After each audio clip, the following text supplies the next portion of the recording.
Assalamualaikum warahmatullahi wabarakatuh. Pernahkah Anda bertanya-tanya mengapa Syiah membenci beberapa sahabat dan istri Rasulullah? Apa yang sebenarnya melatar belakangi pandangan ini? Ada apa di balik sejarah Syiah? Jawaban dari pertanyaan ini akan mengubah cara Anda melihat sejarah Islam. Syiah adalah salah satu cabang dalam Islam yang berbeda signifikan dengan Ahlus Sunnah wal Jamaah dalam beberapa aspek teologis dan historis. Syiah bukanlah satu kelompok tunggal, melainkan terdiri dari banyak kelompok yang masing-masing memiliki ajaran dan pandangan yang berbeda. Ini membuat pemahaman tentang Syiah menjadi kompleks dan beragam. Syiah terbagi menjadi puluhan hingga ratusan kelompok, masing-masing dengan keyakinan dan praktik yang bervariasi. Untuk memahami Syiah secara komprehensif, kita perlu mengidentifikasi kelompok-kelompok utamanya. Dalam kajian ini, kita akan fokus pada 3 kelompok utama Syiah yang paling dikenal: Syiah Zaidiyah, Syiah Ismailiyah, dan Syiah Isna Asyariyah. Kelompok Syiah Zaidiyah. Syiah Zaidiyah adalah salah satu kelompok Syiah yang banyak ditemukan di Yaman. Nama Zaidiyah diambil dari nama Zaid bin Ali, cicit dari Ali bin Abi Thalib.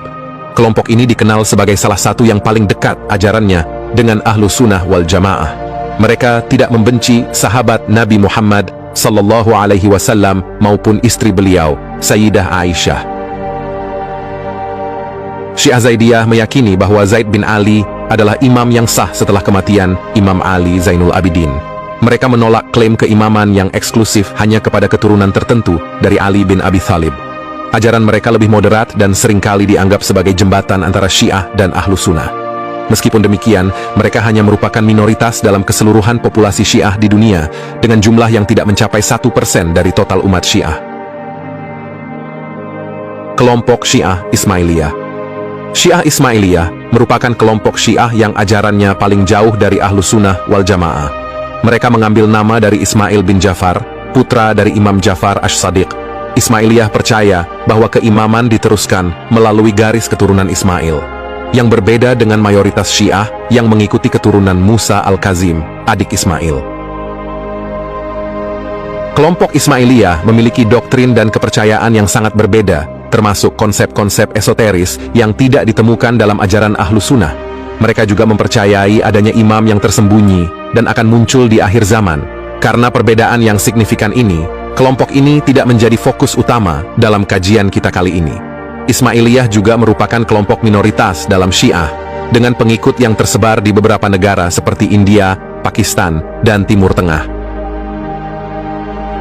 Kelompok Syiah Isna Asyariyah. Syiah Isna Asyariyah, atau dikenal juga sebagai Syiah ke-12, adalah kelompok mayoritas dalam Syiah. Mereka banyak ditemukan di Iran, Irak, dan baru-baru ini mulai muncul di Indonesia. Kelompok ini percaya pada 12 imam yang dianggap sebagai penerus sah Rasulullah sallallahu alaihi wasallam. Keyakinan mereka didasarkan pada konsep keimaman yang diteruskan secara eksklusif kepada keturunan tertentu dari Ali bin Abi Thalib. Syiah Isna Asyariyah memegang teguh keyakinan bahwa imam terakhir, Muhammad al-Mahdi, masih hidup, tetapi tersembunyi dan akan muncul di akhir zaman untuk menyelamatkan umat Islam. Keyakinan ini memainkan peran penting dalam teologi dan eskatologi mereka. Kelompok ini memiliki pengaruh besar dalam politik dan budaya negara-negara dengan mayoritas penduduk Syiah, terutama Iran dan Irak.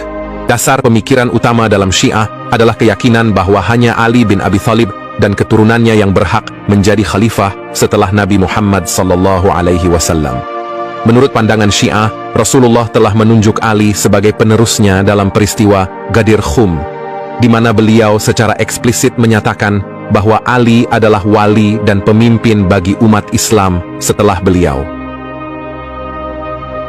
Pandangan ini sangat berbeda dengan Ahlus Sunnah wal Jamaah, yang percaya bahwa kepemimpinan umat Islam setelah wafatnya Rasulullah tidak didasarkan pada garis keturunan, tetapi pada kemampuan, keadilan, dan musyawarah di antara para sahabat. Ahlus Sunnah menekankan pentingnya memilih pemimpin berdasarkan kesepakatan dan kemampuan untuk memimpin umat, bukan semata-mata karena hubungan darah dengan Rasulullah. Syiah Isna Asyariyah percaya pada konsep 12 imam yang mereka anggap sebagai penerus sah Rasulullah. Keimaman ini dimulai dari Ali bin Abi Thalib, yang diikuti oleh putranya Al-Hasan dan Al-Husain, dan diteruskan melalui garis keturunan hingga imam ke-12, Muhammad al-Mahdi. Inilah 12 imam yang dipercaya kelompok Syiah ini. Ali bin Abi Thalib adalah imam pertama dan menantu Rasulullah yang diyakini sebagai pemimpin sah setelah Rasulullah. Al-Hasan bin Ali, putra Ali, dianggap sebagai imam kedua. Saudara Al-Hasan, Al-Husain bin Ali, menjadi imam ketiga.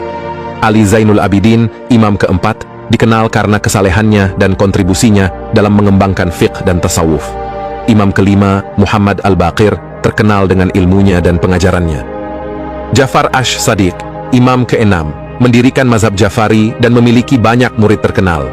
Musa Al-Kazim, imam ketujuh, mengalami penindasan dan pemenjaraan oleh penguasa Abbasiyah. Ali Ar-Ridha, imam ke-8, diangkat sebagai putra mahkota oleh Khalifah Al-Ma'mun, namun kemudian diracun. Muhammad Al-Jawad, imam ke-9, memimpin umat di usia muda dan meninggal dalam usia muda juga.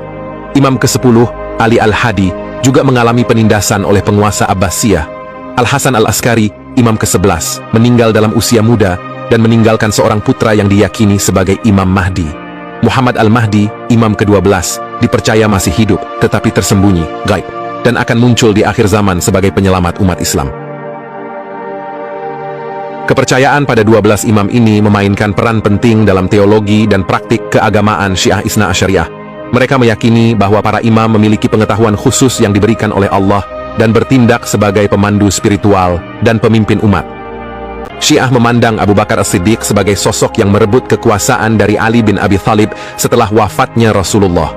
Menurut mereka, Abu Bakar memanfaatkan situasi untuk mengukuhkan dirinya sebagai khalifah, meskipun Rasulullah telah menunjuk Ali sebagai penerusnya.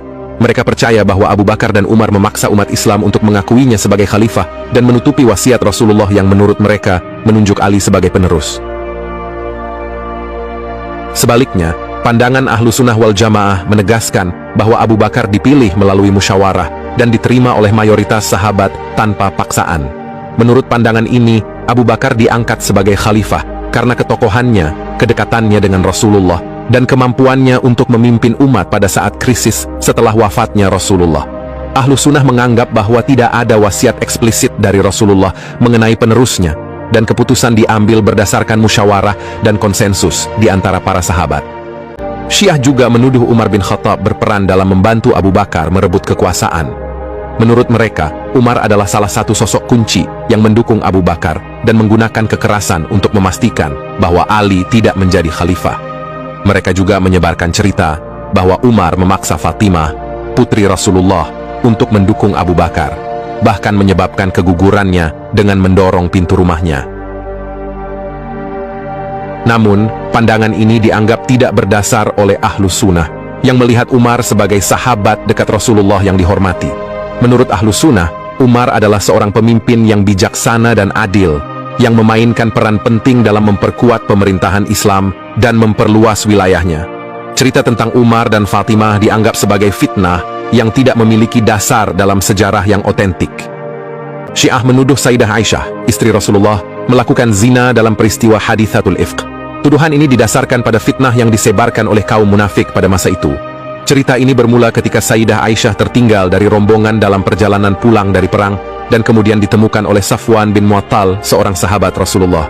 Abdullah bin Ubay bin Salul, kepala kaum munafik, menyebarkan fitnah bahwa Sayyidah Aisyah telah berzina dengan Safwan.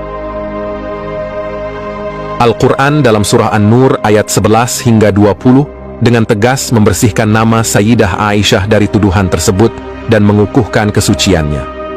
Ayat-ayat ini menegaskan bahwa Sayyidah Aisyah tidak bersalah dan fitnah tersebut adalah dusta belaka. Pandangan Ahlu Sunnah menganggap tuduhan ini sebagai fitnah besar yang telah dibantah secara ilahi dan menganggap Sayyidah Aisyah sebagai salah satu istri Rasulullah yang paling mulia dan suci. Syiah juga menyebarkan tuduhan bahwa Sayyidah Aisyah bersama Sayyidina Abu Bakar dan Sayyidah Hafsah meracuni Rasulullah. Mereka mengklaim bahwa Rasulullah wafat karena racun yang diberikan melalui obat. Pandangan ini didasarkan pada interpretasi mereka terhadap beberapa riwayat yang tidak memiliki dasar yang kuat dalam hadits sahih. Ahlu Sunnah menolak tuduhan ini dan menganggapnya tidak berdasar, serta bertentangan dengan fakta sejarah yang mencatat wafatnya Rasulullah karena sebab alami. Menurut pandangan Ahlu Sunnah, Rasulullah wafat setelah sakit yang berlangsung beberapa hari, dan tidak ada bukti bahwa beliau diracuni. Tuduhan ini dianggap sebagai bagian dari propaganda untuk mencemarkan nama baik sahabat dan istri Rasulullah.